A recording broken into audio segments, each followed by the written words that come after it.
Well we are discussing paper.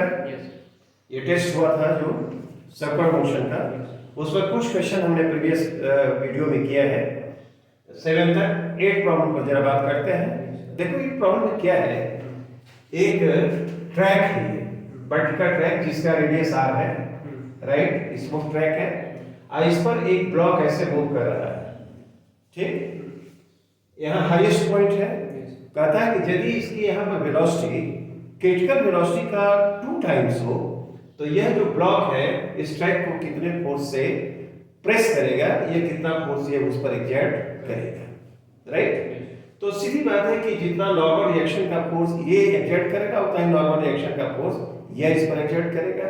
तो normal reaction का force हम निकाल दें तो बात बन जाएगी। तो मान लो कि यहाँ पर क्रिटिकल वेलोसिटी vc है, ठीक। इसका मतलब जो हुआ कि यहाँ पर इस पर जो फोर्स लगेगा, एक फोर्स फैमिली नीचे लग रहा है और दूसरा फोर्स क्या लग रहा है, नॉर्मल रिएक्शन का। ये दोनों फोर्सेस मिलकर क्या करेंगे, they will provide centripetal force, right. तो ये बताओ, तो n plus mg and this is equal to mv square by r। mv square by r क्या है, centripetal force, and this is provided by the sum of the normal reaction force and the weight of the block.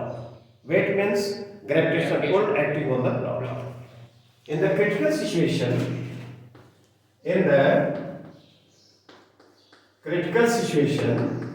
क्या होता है, critical situation में, ठीक है ना, n is equal to 0, ठीक है ना, n is equal to 0, तो mg जो होगा this will be equal to mvc square, अब भाई क्या हो जाएगा, r। इसको हम क्रिटिकल वेलोसिटी कहेंगे, ठीक है ना। तो बताओ, तो vc is equal to लिखोगे तो क्या होगा, क्या रूट जी आर होगा, रूट जी आर होगा, right. vc is equal to root G R, this is called critical velocity. यदि इससे कम वेलोसिटी हो गई तो यह सर्कुलर पाथ कंप्लीट नहीं कर पाएगा, ये क्या करेगा, ये फॉल कर जाएगा, राइट। अब कहता है कि इसकी जो वेलोसिटी है वो क्रिटिकल वेलोसिटी का 2 टाइम्स हो तो यह जो ब्लॉक ट्रैक पर कितना फोर्स एक्सर्ट करेगा। तब इसको देखा जाए तो यहाँ पर देखो, तो अब n यदि नॉर्मल रिएक्शन का फोर्स देखें, mg नीचे, राइट, m बाई r, और v कितने के बराबर हो रहा है, इसका 2 टाइम्स, इसका 2 टाइम्स, तो उसका 2 टाइम्स करो तो v इक्वल टू क्या 2 टाइम्स रूट जी आर होगा, कितना हो जाएगा, इसका स्क्वायर किया जाए तो यहाँ पर क्या आएगा, 4 और जी आर, क्यों, v स्क्वायर की जगह ये लिख दिया जाए तो ये देखो, तो r से r कैंसिल हो गया, क्या ये 4 mg होगा, नहीं। तब जो नॉर्मल रिएक्शन का फोर्स आएगा क्या 3 mg होना चाहिए, नहीं। तो जितने फोर्स से वह ट्रैक इसको प्रेस करेगा उतना ही फोर्स यह ट्रैक पर एक्सर्ट कर रहा होगा। तो इस ब्लॉक के द्वारा ट्रैक पर जो एक्सर्टेड फोर्स होगा that must be equal to 3 mg, right. कौन सा ऑप्शन है इसमें, option C is correct, option C is correct. I think this explanation is clear, ठीक। अब देखो हम 9th क्वेश्चन पर जब बात करते हैं, 9th क्वेश्चन को देखा जाए, उसमें एक लड़का, एक ब्लॉक अटैच्ड है, a boy wheels a stone in horizontal circle h above the ground, ground से एज एबव एक हॉरिजॉन्टल सर्कल ऐसे वो क्या कर रहा है कि एक ब्लॉक को ऐसे रोटेट करा रहा है, व्हील कर रहा है, और जो स्ट्रिंग है उसका लेंथ 2h के बराबर है, राइट। तो जो सर्कुलर पाथ है उसकी हाइट ग्राउंड से कितनी है, h है। अब उसके बाद ये कह रहा है कि the string breaks and the stone falls fly horizontally, string break कर जाता है और वो ऐसे जाकर ऐसे फ्लाई करेगा हॉरिजॉन्टली, और इस डिस्टेंस पर जाकर मान लो ये गिर रहा है। तो वो ऐसे जो डायग्राम बनाया है, एक्चुअली ऐसे हमको दिखाना चाहिए, वो ऐसे इस तरह से बिल्ड करा तो ऐसे आकर ये गिरेगा, तो यह h है और यहाँ से h डिस्टेंस पर गिर रहा है, ठीक।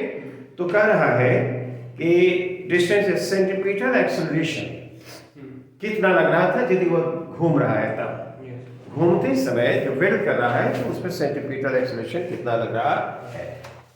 तो ये जब ब्रेक किया होगा तो इस ब्लॉक की या बॉल की जो वेलोसिटी होगी v के बराबर होनी चाहिए।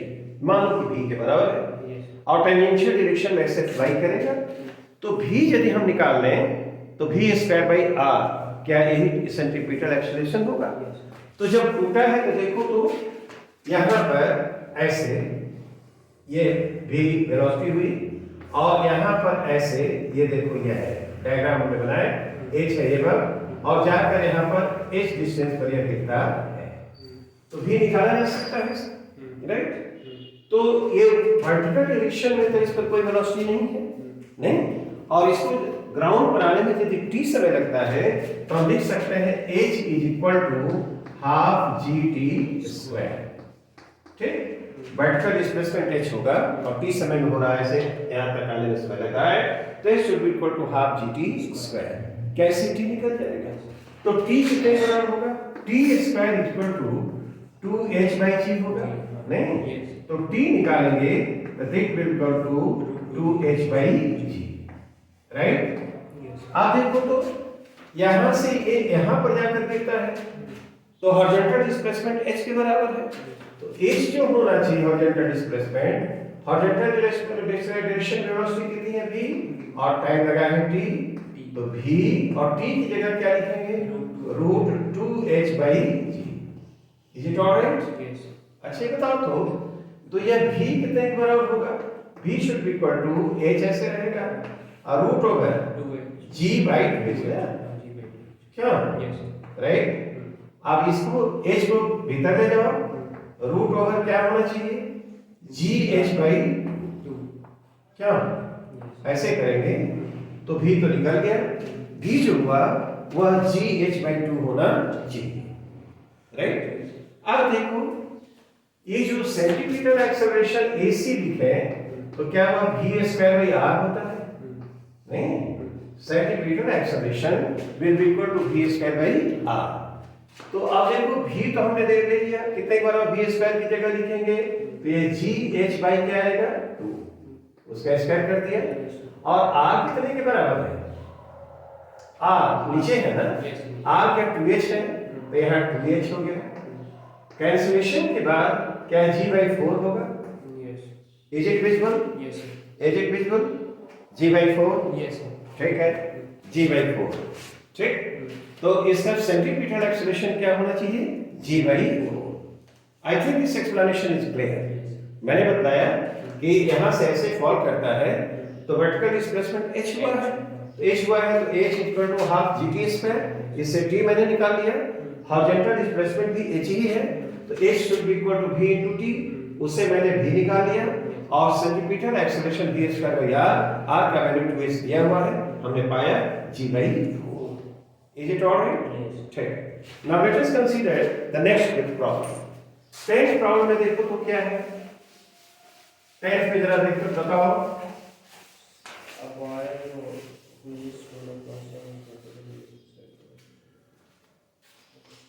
चलो हम देखते हैं। A boy fills a stone of mass m vertical circle, vertical circle में वह एक बॉल को ऐसे घुमा रहा है, ठीक है ना, और ये x एक्सिस है और ये मान लो y एक्सिस है, दिस इज द सेंटर और यहाँ पर जो बॉल है तो क्या उसकी वेलोसिटी का डायरेक्शन ये होगा, क्यों ऐसे होना चाहिए और इसके बाद इसका रेडियस दिया हुआ है r और इसमें इस समय टेंशन t के बराबर है, नहीं, जब इस पोजीशन में है हॉरिजॉन्टल है ये तो स्ट्रिंग में जो टेंशन है वो कितने बराबर है t के बराबर है। If the string is cut in this position, the maximum height up to which the stone will move, यदि इस पोजीशन में है इसको काट दिया जाए तो मैक्सिमम कितना हाइट तक ऊपर जाएगा ये हमसे पूछा जा रहा है जब टेंशन t के बराबर। देखो तो क्या mg नीचे एक्ट करेगा, ठीक है ना, हॉरिजॉन्टल डायरेक्शन में इस पर केवल एक ही फोर्स लग रहा है t, tension in the string, mg का हॉरिजॉन्टल डायरेक्शन में कोई कंट्रीब्यूशन नहीं होगा तो यही जो टेंशन स्ट्रिंग में है that will provide the centripetal force in this position. ठीक है। मान लो इसकी स्पीड यानी v के बराबर है, तो centripetal force mv square by r है ना, and this will be provided by the tension T। क्यों कितने बराबर होना चाहिए, तो v स्क्वायर जो होगा वो कितने के बराबर होगा, टी आर बाई m। क्या लिख सकते हैं हम लोग, नहीं, v square is equal to t r by m। m is the mass of the ball, t is the tension, r is the radius or the length of the string, और circular path पर, vertical circular path पर इसको घुमाया जा रहा है। अब देखो तो जब इसको तुम काट देते हो तब इधर तो कोई फोर्स नहीं लग रहा है, केवल फोर्स वर्टिकल डायरेक्शन में लग रहा है, वो भी mg नीचे, और इसके कारण जो एक्सीलरेशन हुआ g, that is directed vertically downward, और इनिशियल वेलोसिटी ऊपर की डायरेक्शन में क्या होगी v। मैक्सिमम हाइट तक यहाँ जब जाएगा, ऐसे ये देखो यहाँ से मैक्सिमम हाइट ये मान लो कि h गया है, तो मैक्सिमम हाइट उसकी वेलोसिटी v डैश क्या होगी 0, और यहाँ पर वेलोसिटी इसकी क्या है, यहाँ पर वेलोसिटी v, ठीक है, और एक्सेलरेशन ड्यू टू ग्रेविटी ऐसे एक्ट करेगा, वह क्या है g है। तो हम जानते हैं v dash square is equal to v square minus 2g h होगा। क्या h जब मैक्सिमम हुआ तो ये v डैश क्या हो जाएगा 0 होगा, तो 0 will be equal to v square minus 2g h, right. तो जो मैक्सिमम हाइट h होगा वो v स्क्वायर बाई क्या 2g होना चाहिए। v स्क्वायर हमारे पास है कितने के बराबर है, t r बाई m, तो यहाँ पर तो t r बाई m, क्या ये v स्क्वायर हुआ, और फिर क्या है 2g यहाँ पर पहले से है, तो T R by 2mg, T R by 2mg maximum height जहां तक ये जा सकता है। तो जो मैक्सिमम हाइट हुआ जहां तक ये जाएगा वह क्या होना चाहिए, टी आर बाई 2mg। क्या ऐसा कोई ऑप्शन है, देखो ये करेक्ट ऑप्शन होगा, और वह ऑप्शन कौन सा है, that option is C, 10th का C is correct. Is it alright. मैंने कहा कि जब यहाँ पर होगा ऑब्जेक्टिव पोजीशन में पूछ रहा है, इसके पास स्पीड भी होगा, टेंजेंशियल डायरेक्शन में होता है तो वर्टिकली अपवर्ड होगा, इसको काट दिया गया, नहीं काट दिया गया तो ऊपर की डायरेक्शन में हो जाएगा, और इनिशियल वेलोसिटी इसकी v होगी, मैक्सिमम हाइट पर जाएगा तो उसकी वेलोसिटी 0 हो जाएगी, ठीक है। और v कैसे निकालेंगे, तो ये जो टेंशन है mv square by r, this is the centripetal force, और मैंने यहाँ पर भी बता दिया कि जो mg है उसका इस सेंट्रीपिटल फोर्स में कंट्रीब्यूशन होगा, क्योंकि ये 90 डिग्री है, इधर इसका कंपोनेंट 0 के बराबर। आई think this explanation is clear. Let us consider the another problem, problem number 11। 11 में देखो क्या है, ब्लॉक ऑफ मास, हाँ ये ऐसे एक दिया हुआ है, ये देखो एक रॉड है, यहां से ऐसे एक ब्लॉक है जिसका मास n है ऐसे, और इसको ऐसे घुमाया जा रहा है, ऐसे घूम रहा है, यह l है, यह भी l है, और यह भी l है, तो इक्विलैटरल ट्रायंगल बन जाएगा।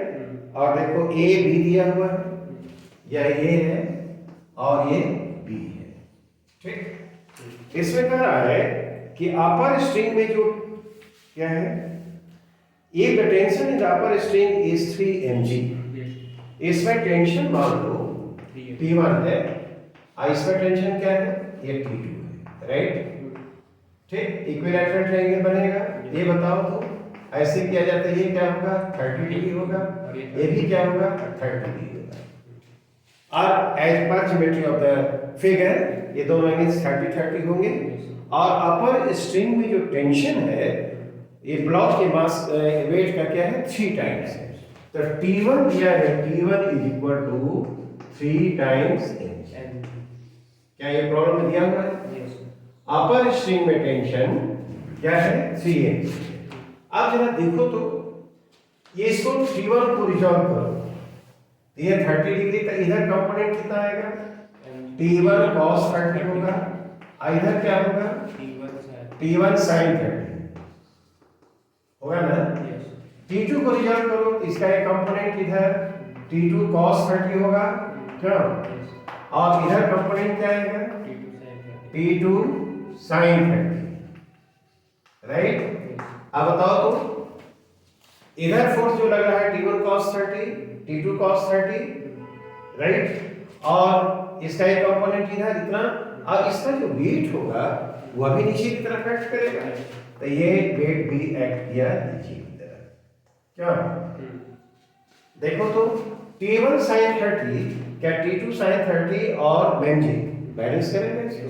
तो वर्टिकल इक्विलिब्रियम के लिए हम लोग लिखें तो यहाँ पर क्या आएगा, T1 sin 30 is equal to T2 sin 30 अब प्लस क्या sin 30 का वैल्यू हाफ, तो T1 यहाँ पर हाफ लिखा इज इक्वल टू T2 यहाँ हाफ, क्यों, और प्लस इज इट ऑलराइट, ठीक है। तो T1 is equal to T2 plus 2mg लिख सकते हैं कि नहीं, ठीक है। अब हमको निकालना क्या है, इसमें पूछ रहा है the tension in the lower string must be equal to, ठीक है, तो यानी T2 कितने के बराबर हो ये जानना है।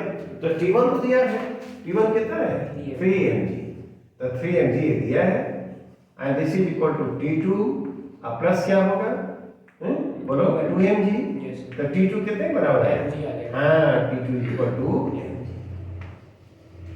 क्या कोई ऑप्शन है इसमें, yes, T2 is equal to mg, first option, option A is correct। I think this explanation is clear। अब क्वेश्चन नंबर किस पर देखें, 12। Let us talk about question number 12।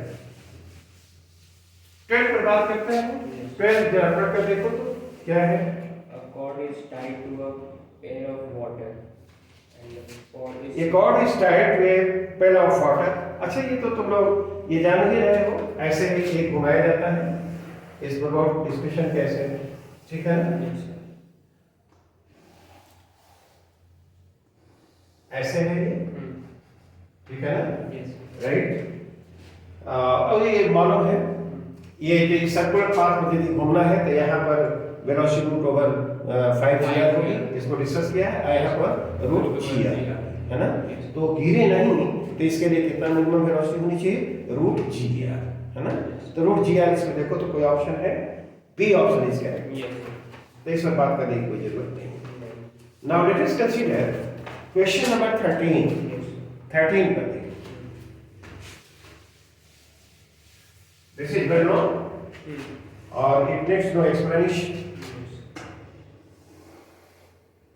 ऐसे देखो तो ये यहाँ पर एक पेंडुलम है और ऐसे भी इसको इससे ऐसे बांध दिया गया है और यहाँ से ये एंगल थीटा है और फिर यदि ये जाएगा तो यहाँ तक जाएगा, ये पोजीशन हुआ, ये पोजीशन ए है and this position is B,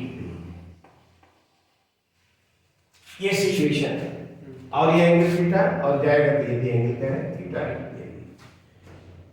The problem is this, a bar is held at rest, है ना, इन पोजीशन ए, यहाँ पर इसको पोजीशन ए पर रेस्ट पर रखा गया, इसको ऐसे बांधा गया है। The horizontal cord is cut and the ball starts swinging as a pendulum in position A, ठीक है ना, ऐसे अब जब इसको काट दिया जाएगा तो पेंडुलम की तरह क्या करेगा, ये स्विंग करेगा। इक्विलिब्रियम पोजीशन जितना डिस्प्लेसमेंट इधर उतना इधर भी होगा, क्लियर। अब देखो तो ये कहता है कि जब ए पोजीशन में है तो उसमें टेंशन कितना है, in position A the tension in the supporting cord is T A, इसमें जो टेंशन है वो टी ए है, ठीक है। और उसके बाद इन पोजीशन बी, बी में है तो कितना है, टी बी है, ठीक, और इसमें टी बी है। तो जरा ये देखते हैं इसमें, इसको मान लो कि इसमें टेंशन टी के बराबर है, राइट। तो यहां पर क्या होना चाहिए, यहां ऐसे mg तो नीचे एक्ट करेगा, ठीक, इसमें टी का एक कंपोनेंट इधर लगे, एक कंपोनेंट किधर, ये थीटा हो जाएगा, क्यों नहीं, एक कंपोनेंट इधर आएगा तो इधर कंपोनेंट कितना आ जाएगा, T A cos, T A cos, तो टी ए कॉस थीटा जो होगा that will be balanced bye MG. क्या यस यहाँ पर इक्विलिब्रियम में है तो ये टी टेंशन इसमें टी ए है, इसका इधर कंपोनेंट जो होगा वह क्या होगा, ये देखो तो टी ए cos थीटा और mg को बैलेंस करेगा। और इसमें जो टेंशन है इसका इधर जो हॉरिजॉन्टल डायरेक्शन में कंपोनेंट आएगा, ठीक है ना, वह इसको बैलेंस कर रहा है। ठीक, तो T A cos theta should be equal to mg। एक इक्वेशन तो ये मिल गया। अब यहाँ पर जब ये जाता है, अब जरा देखो तो इसमें फोर्सेस क्या लग रहे हैं, ये mg लग रहा है ऐसे, राइट। ठीक, और इसका दो कंपोनेंट लो, एक कंपोनेंट इधर और एक कंपोनेंट इधर, राइट। ये एंगल थीटा, ये भी थीटा होगा, क्या mg cos थीटा होगा, नहीं, और ये कंपोनेंट इधर होगा mg sin। तो ध्यान से देखो, जब भी पोजीशन पे होगा तो इसके पास वेलोसिटी जीरो होगी, क्योंकि this pendulum is an action right position, और वहां वेलोसिटी जब जीरो होगी तब इसमें जो टेंशन क्या है, टीबी है। तो टीबी माइनस बोलो mg cos थीटा, और वेलोसिटी तो जीरो है, तो नो सेंट्रीफ्यूगल फोर्स, तो वेलोसिटी जीरो होगी, तो यहाँ पर mg स्क्वायर में याद होने के वहां पर क्या कर दे, जीरो। तो TB should be equal to, वो क्या होगा, mg बोलो cos TA cos theta mg आ जाएगा और TB equal to mg cos theta. ये दो रिलेशंस हमारे पास हो गए। तब किसका रेशियो पूछा है बोलो तो, TB by TA। तो TB by TA क्या बताओ तो, TB कहाँ लिखा मैंने, ये है ना, mg cos थीटा, राइट। और TB TA कितना होगा, mg by cos theta, mg by cos theta. तो mg हो जाएगा और cos थीटा ऊपर चला जाएगा, क्यों, ये तो कैंसिल हुआ, तो ये क्या आ जाएगा, cos स्क्वायर थीटा। ये TB और TA का जो रेशियो होगा that should be equal to cos square theta. क्या कोई ऑप्शन है उसमें, yes, option B is correct, right, option B is correct. देखो बहुत क्लियर है, यहाँ पर इसको हमने ऐसे रखा है, इसमें टेंशन T है मान लो, इसमें टेंशन TA दिया हुआ है, तो यहाँ पर तुम इसको रिजॉल्व करो, इसमें जो TB को TA को रिजॉल्व करो, एक कंपोनेंट इधर लो, तो इस पे बैलेंस mg, और हॉरिजॉन्टल डायरेक्शन इसका जो कंपोनेंट आएगा that will be balanced by the tension in this string, right. तो इसको हमने इक्वेट किया, तो TA cos theta should equal to mg। जब इसको हमने कट किया और यहाँ गया एक्सट्रीम राइट पोजीशन है, वेलोसिटी जीरो, इस पे टेंशन TB है और mg का एक कंपोनेंट जो mg cos थीटा होगा, तो TB को बैलेंस करेगा, है ना। वैसे यदि यहाँ पर वेलोसिटी होती तो TB minus mg cos theta mv square by r, उसमें सेंट्रीपिटल फोर्स होता और इसके डिफरेंस के द्वारा प्रोवाइडेड होता।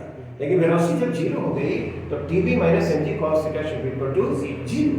तो उससे हमने वो रिलेशन निकाला और उसके बाद पाया कि TB और TA का रेशियो cos स्क्वायर थीटा होना चाहिए। I think this explanation is clear. Yes. Now let us consider the next problem.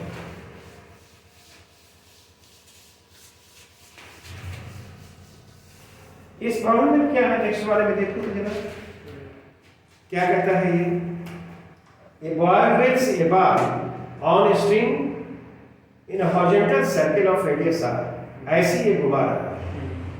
The acceleration of the block towards the center of the circle has the same magnitude as the acceleration due to gravity. ठीक, the time period for the revolution of the ball is, ठीक है। Horizontal circle में ये ऐसे इसको, ठीक है, ये रेडियस क्या मान लो r है, ऐसे ये घुमा रहा है, ठीक है। तो टेंशन जो होगा स्ट्रिंग में, ये boy holds a bar on a string in a horizontal circle of radius r, ये रेडियस दिया हुआ है कितना r, right। The acceleration of the block towards the center of the circle has the same magnitude, ठीक है ना। ये देखो तो सेंटीमीटर एक्सेलरेशन क्या होगा, v स्क्वायर बाई r, नहीं, सेंटीमीटर एक्सेलरेशन होगा, यदि इसका स्पीड v है तो centimetre acceleration should be equal to v square by r। और प्रॉब्लम में दिया है कि AC जो है g के बराबर है। Here AC is equal to g, acceleration due to gravity के बराबर है, तो g इज इक्वल टू क्या हो गया, v स्क्वायर बाई r। नहीं तो v जो आएगा वह क्या आना चाहिए, रूट g होगा कि नहीं। Speed of the ball first equal to root over g। कहता है कि एक रिवॉल्यूशन में जो टाइम लगेगा वो कितने के बराबर होना चाहिए। तो एक रिवॉल्यूशन में जो डिस्टेंस कवर करेगा वो 2 पाई r होगा।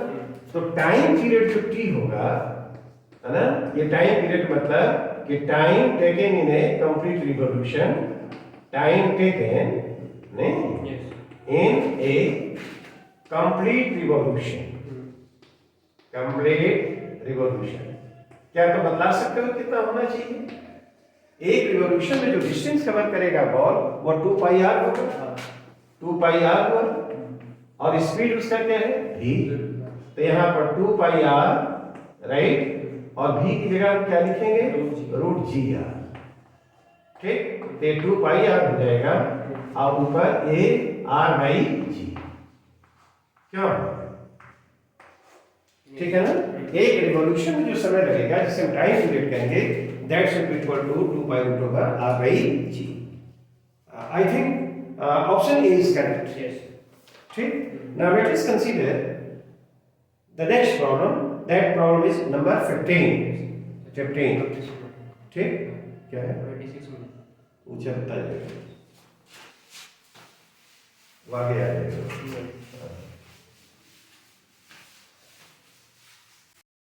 क्वेश्चन नंबर 15 में देखो, 15 में क्या कहता है, ये particle is moving the X Y plane, X Y plane में मूव कर रहा है। X Y plane, this plane is like this is X axis and this is Y axis. X Y plane में मूव कर रहा है और उसमें दिया है कि उसका एक्स कोऑर्डिनेट किस तरह से वेरी कर रहा है, टाइम के साथ। X is equal to R क्या, cos omega t, और y is varying like this r sin omega t। कुछ ऑप्शंस दिए गए हैं, जरा देखते हैं इसमें क्या क्या बातें हैं। पहली बात, particle is moving on elliptical path, है ना। तो पहले ट्रेजेक्टरी देखें कैसा है, तब देखते हैं कि वो क्या होना चाहिए, इलिप्टिकल होगा, स्ट्रेट लाइन होगा, सर्कुलर होगा। तो हम दोनों तरफ स्क्वायर करके एडअप करते हैं, X square plus Y square. तो ये क्या होगा, आर स्क्वायर और ब्रैकेट में cos square omega T plus sine square omega T. क्या ब्रैकेट वाली क्वांटिटी 1 होगी, बोलो तो। ये ट्रेजेक्टरी का इक्वेशन हुआ, ये सर्किल का है ना, इक्वेशन ऑफ ए सर्किल जिसका सेंटर ओरिजिन पर होगा। तो ये जो उसकी ट्रेजेक्टरी होगी इलिप्टिकल नहीं होगी, सर्कुलर, है ना। The particle is moving on a circular path. Particle is moving on a circular path. On a circular path. तो पहला जो ऑप्शन है, जो स्टेटमेंट दिया है, क्या वो रॉन्ग है? Yes.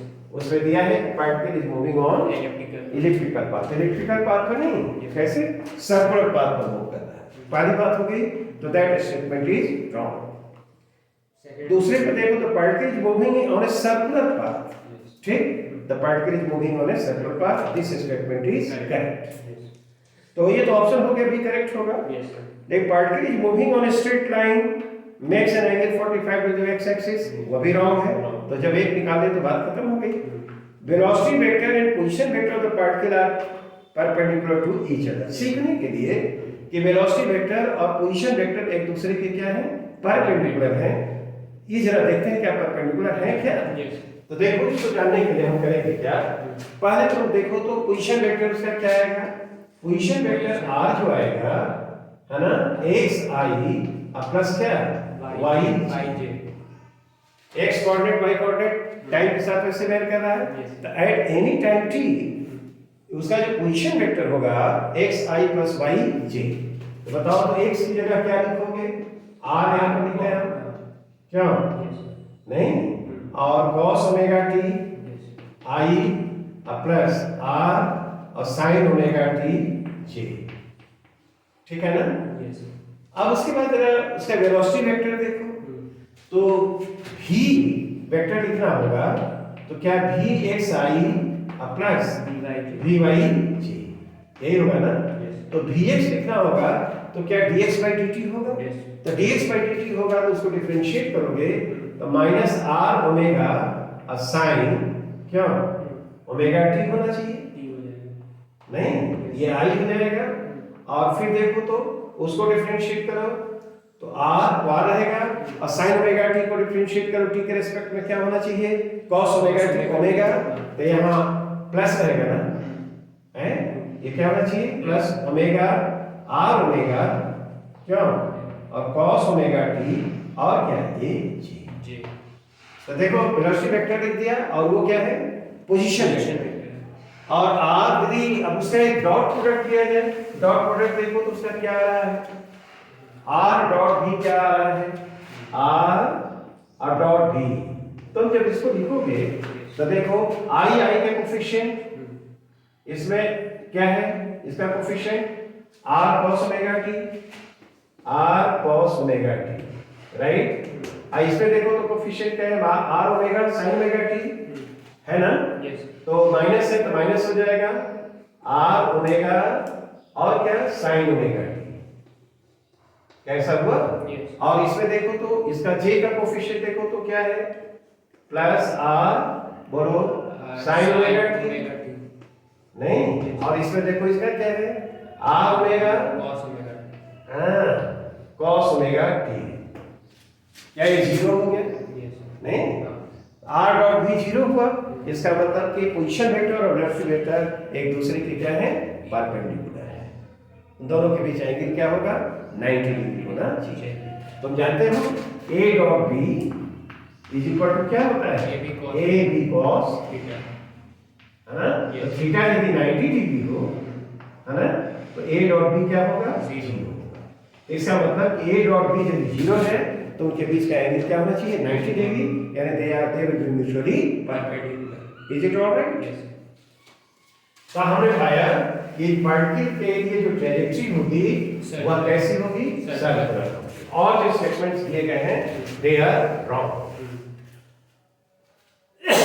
रॉन्ग स्टेटमेंट जो हुआ ये क्या पूछा है वो the particle is moving on circular path, velocity vector पर। अच्छा देखो दिया velocity vector and position vector of the particle are parallel to each other, ये भी गलत, वो गलत है, perpendicular to each other, right. Now let us consider the problem number 16 पर देखो तो यहां पर लिखा रहा है कि ऐसी एक रॉड है, नहीं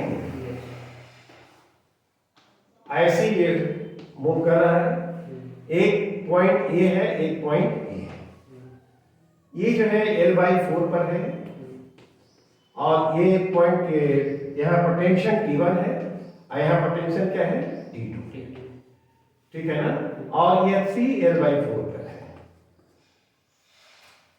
तुमको ये बता दें कि यदि ये रोटेट कर रहा है तो ये यहाँ पर टेंशन सबसे अधिक होता है मैक्सिमम, और जैसे जैसे उधर जाओगे टेंशन घटता जाएगा और फ्री एंड पर टेंशन जीरो होता है। लेकिन जीरो क्या होता है थोड़ा सा हम इसको समझ सकते हैं, और समझने के लिए हम एक्सप्रेशन दे देते हैं कि x डिस्टेंस पर कैसे होता है, उससे हम कंक्लूड कर सकते हैं कि T1 T2 में कौन बड़ा होना चाहिए। T1 बड़ा होगा, लेकिन कैसे होगा जरा इसको देखते हैं। मान लो कि यहाँ पर तुमने एक एलिमेंट ले लिया, यहाँ से x डिस्टेंस पर रॉड का एक एलिमेंट ले लो जिसका विड्थ क्या है dx, ठीक है ना। तो यहाँ पर ये ऐसे देखो, यहाँ पर इधर जो टेंशन है वो T1 लग रहा है ऐसे, ये T कहो, और यहीं पर इस एंड पर इधर की तरफ टेंशन दी जो एक लाइन खींचा है कि जितना टेंशन इधर और उतना ही टेंशन यहाँ इधर, और यहाँ पर dx पे दिया है तो t प्लस dt इधर और t प्लस dt इधर, तो यहाँ पर इधर जो टेंशन लगेगा यहाँ पर द t प्लस देखो ऐसे आइए dx, ठीक है ना। इस एलिमेंट पर जब विचार करोगे तो टुवर्ड्स लेफ्ट जो फोर्स लगेगा वो T और टुवर्ड्स राइट जो लगेगा T plus dt। Is it alright? ठीक। तो टुवर्ड्स द सेंटर यदि वो है, ठीक है ना, तो उसी तरफ नेट फोर्स क्या लगेगा? नेट फोर्स लगेगा T माइनस, बोलो, T plus dt, and this should be equal to, यह सेंट्रीपिटल फोर्स प्रोवाइड करेगा। तो सेंट्रीपिटल फोर्स कितना होगा? m omega square r। तो m, ये m बाई l, ये देखो यूनिट लेंथ का मास हुआ Into dx। और dx कर देंगे। यदि लेंथ इसका l है और उसका मास क्या दिया है? m है, तो m by l mass per unit length हो गया और dx लेंथ का मास हो गया इतना, तो एलिमेंट का मास m बाई l dx हो गया। ओमेगा एंगुलर वेलोसिटी ओमेगा, तो सब हर जगह हर एलिमेंट के लिए कितना ही होगा? ओमेगा स्क्वायर, और r क्या होगा? x। यहाँ से x लिया है, तो इसके लिए सर्कुलर पाथ का रेडियस जो है कितने बराबर होगा? x के बराबर। तो देखो ये होना चाहिए। इसको ये जरा देखो तो ये माइनस dt होगा ना, अब उसको देखो ये क्या हो जाएगा? m by l omega square और x dx। ठीक। अब तुम क्या करोगे?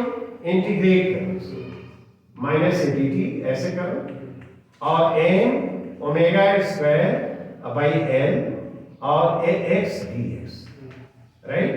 ये देखो फ्री एंड पर टेंशन जीरो होता है, तो फ्री एंड पर यहां पर जब जाओगे तो मालूम है ये l होगा और यहां पर टेंशन क्या होगा? जीरो। और जब x डिस्टेंस है तो वहां पर टेंशन क्या है?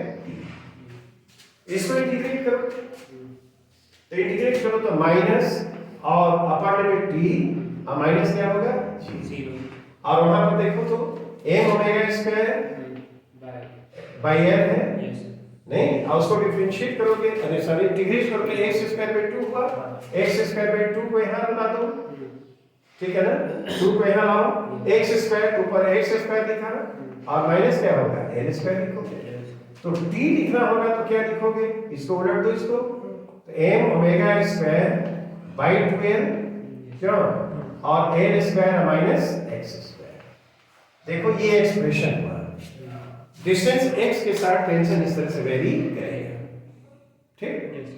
तो x जब कम रहेगा तो टेंशन ज्यादा होगा, हैं? जैसे हम देख रहे हैं कि T1 जो होगा, T1 should be greater then क्या? T2।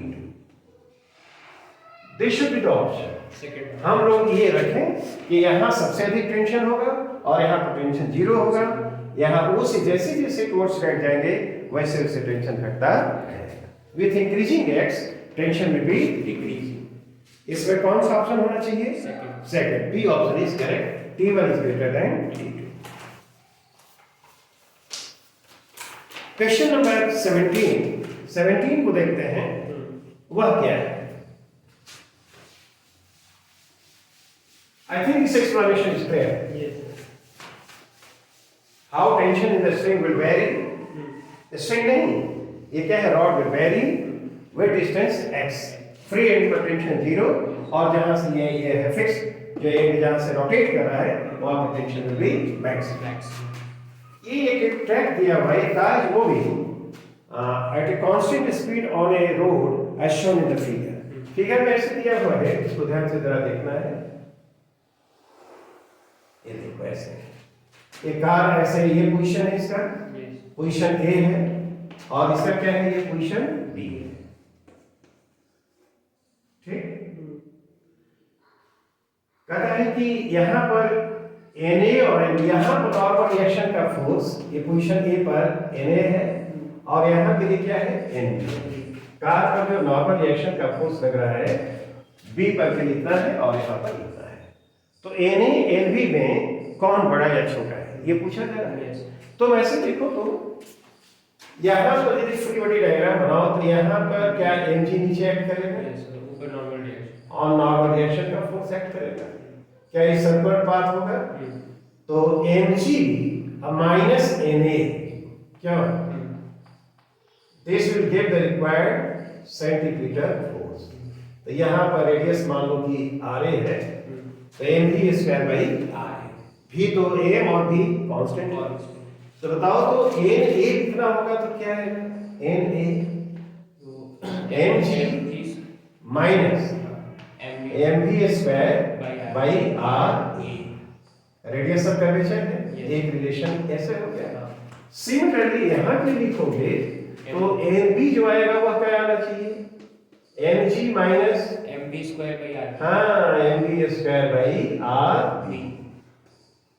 तो भी एम जी सब तो सेम है दोनों के लिए, तो आर बी और आर ए यही ना चेंज कर रहा है। yes तो बताओ तो यहाँ पर रेडियस ऑफ कर्वेचर बड़ा है क्या, R B is greater than R A होगा ना, yes R B R A से बड़ा है, दिखाई पड़ रहा है। यहाँ के लिए रेडियस ऑफ कर्वेचर वहाँ के रेडियस ऑफ कर्वेचर से बड़ा है, तो यह बड़ा हो गया उससे, yes तो ये क्वांटिटी तो छोटी होगी, मतलब एन बी जो होगा एन ए से बड़ा होना चाहिए, n b should be greater than n a, क्या होगा ना। या ऐसे कर सकते हो कि एन ए जो होगा वह क्या होना चाहिए, लेस होना चाहिए एन बी, इक्विवेलेंट है। क्या क्लियर है, yes दोनों जगह नॉर्मल रिएक्शन फोर्स की एक्सप्रेशन निकाल दिया और सब क्वांटिटीज तो सेम है, तो ये डिसाइड कौन करेगा, रेडियस ऑफ कर्वेचर। यहाँ रेडियस ऑफ कर्वेचर छोटा है तो ये क्वांटिटी बड़ी होगी, वो देखो बड़ा है तो वो छोटा होगा, तो एन बी जो होगा एन ए से बड़ा होना चाहिए, तब हमारा क्या होना चाहिए, n a should be less than n b. b1 तो B option is correct. Now let us consider the problem 18 पर बात करते हैं।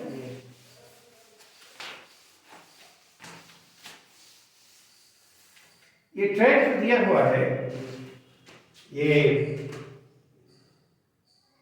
ऐसे है ये,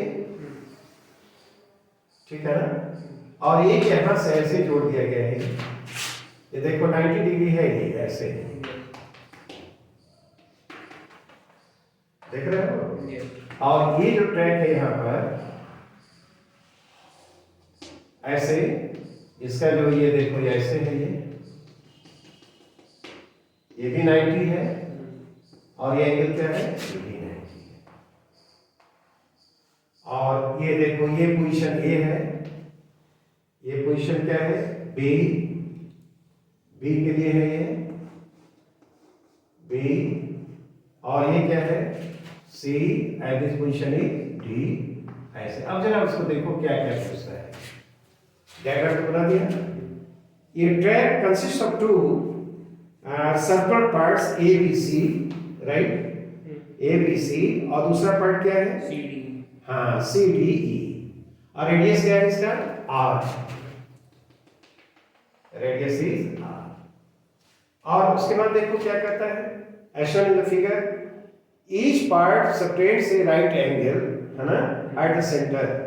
यह पार्ट वह पार्ट दोनों वहां पर कितना एंगल बना रहा है, 90 degree. A cycle of mass m together with the rider travels at a constant speed v, constant speed v से इस पर ये क्या कर रहा है, मूव कर रहा है इस ट्रैक पर, राइट।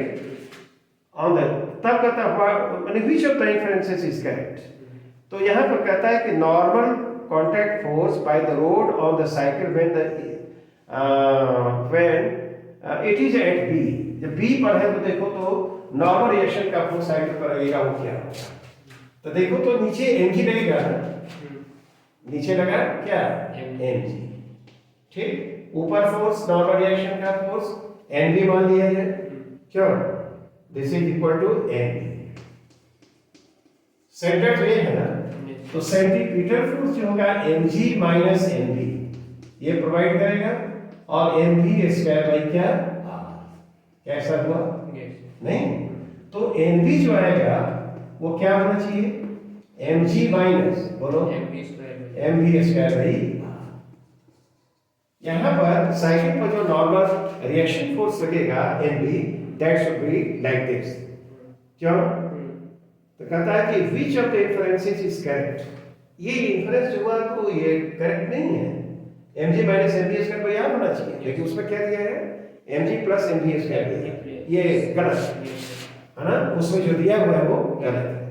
सेकंड में जरा देखो तो जब यहाँ पर होगा तो ध्यान से देखो, क्या यहाँ पर नॉर्मल रिएक्शन का फोर्स ऐसे एक्ट करेगा और एम जी ऐसे एक्ट करेगा, तो सेंटर की तरफ फोर्स क्या रहेगा n a minus m g and that should be equal to m b square by r नहीं तो नॉर्मल रिएक्शन का फोर्स एन डी है ना ये डी है पॉइंट एन डी तो एन डी जो होगा वो कितने के बराबर होगा बोलो m g plus m b square by r inference में दिया हुआ क्या है m g minus m b तो जो दिया हुआ दैट इज रॉन्ग ये करेक्ट है ये होना चाहिए थर्ड में देखो force of friction by the road on the tyres will be zero when the cycle is at B and D अच्छा बी और डी पर जब होगा तो देखो यहां पर क्या होगा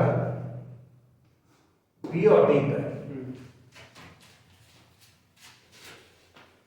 वेलोसिटी का डायरेक्शन तो टेंजेंशियल होता है वेलोसिटी का डायरेक्शन क्या होगा टेंजेंशियल होगा और ये एक्सेलरेशन जो होगा ऐसे होगा टेंजेंशियल डायरेक्शन में कोई एक्सेलरेशन उस समय नहीं तो टेंजेंशियल डायरेक्शन में जब एक्सेलरेशन नहीं होगा तो टेंजेंशियल डायरेक्शन में कोई फोर्स ऐसे नहीं लगेगा तो नहीं लगेगा तो क्या होगा वहां पर फ्रिक्शन का जो फोर्स होगा दैट विल इक्वल टू 0 है ना हॉरिजॉन्टल डायरेक्शन में कोई फोर्स नहीं है ठीक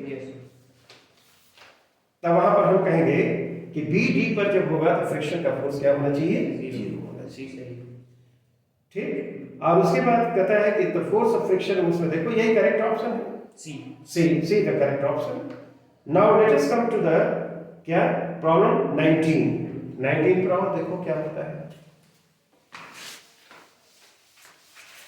और यहां पर फोर्स पूछा है तो उसको तो रिजॉल्व करके निकाल लो जो आएगा वह मैच नहीं करेगा उससे इसका मतलब कि रॉन्ग होना चाहिए Now let us come to the problem 19. 19 में क्या है देखो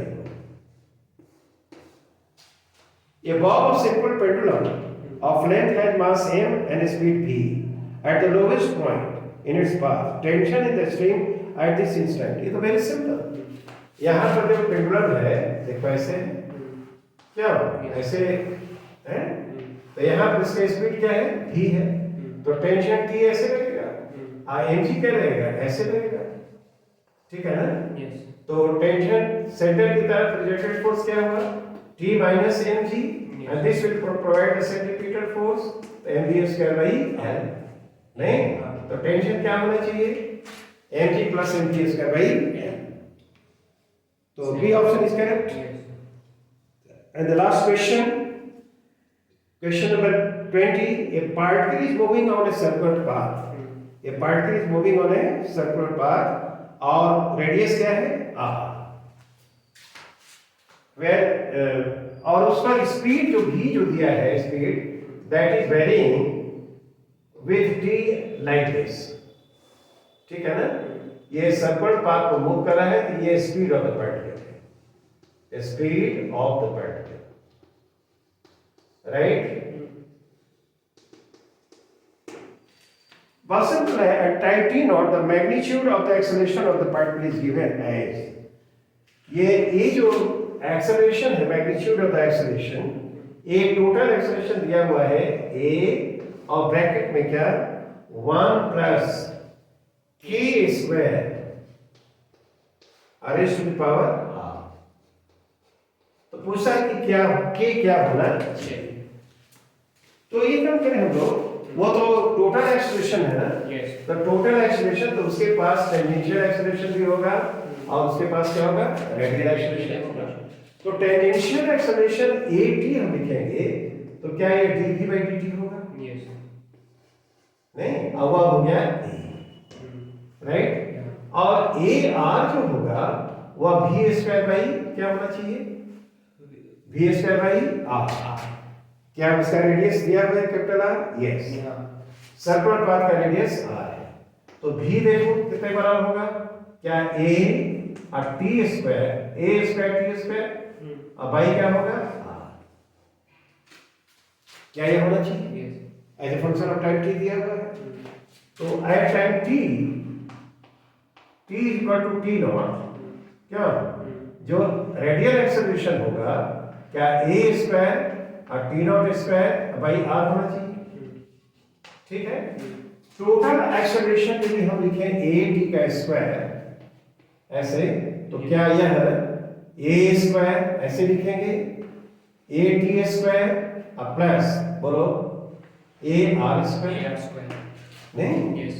इसका डायग्राम हम लोग पहले से ऐसे देखे हैं हम लोगों को पता है ये ऐसे है ठीक है ना ये रेडियस हो गया तो रेडियल एक्सेलरेशन तो ए आर हो गया Yes. और टेंजेंशियल एक्सेलरेशन क्या हो गया ए टी हो गया they will be mutually perpendicular ये रेडियल डायरेक्शन में है ये टेंजेंशियल डायरेक्शन में है तो जो रिजल्टेंट होगा इसका स्क्वायर प्लस इसका स्क्वायर ठीक तो ए टी स्क्वायर तो ए स्क्वायर हो गया नहीं और प्लस ए आर स्क्वायर देखो इसका स्क्वायर होगा A square T not square by R क्या इसका स्क्वायर होगा क्या ये होना चाहिए Yes.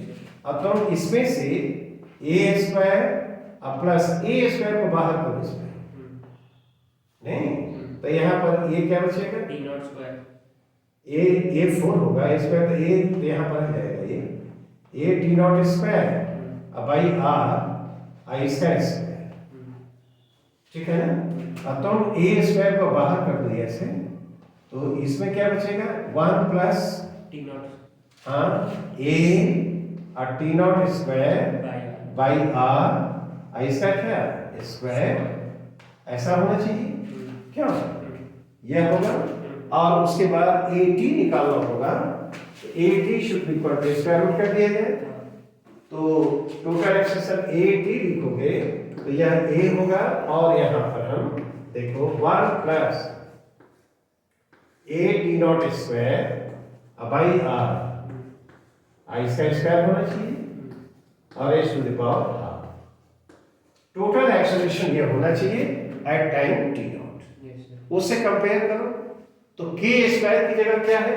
यह है A T naught. तो k should be equal to a t not square By by r क्यों Yes. ये होना चाहिए First. के शुड नहीं Yes. कौन सा ऑप्शन है First. Option first is correct I think this explanation is clear Yes. ठीक discussion is complete now that's all for today thank you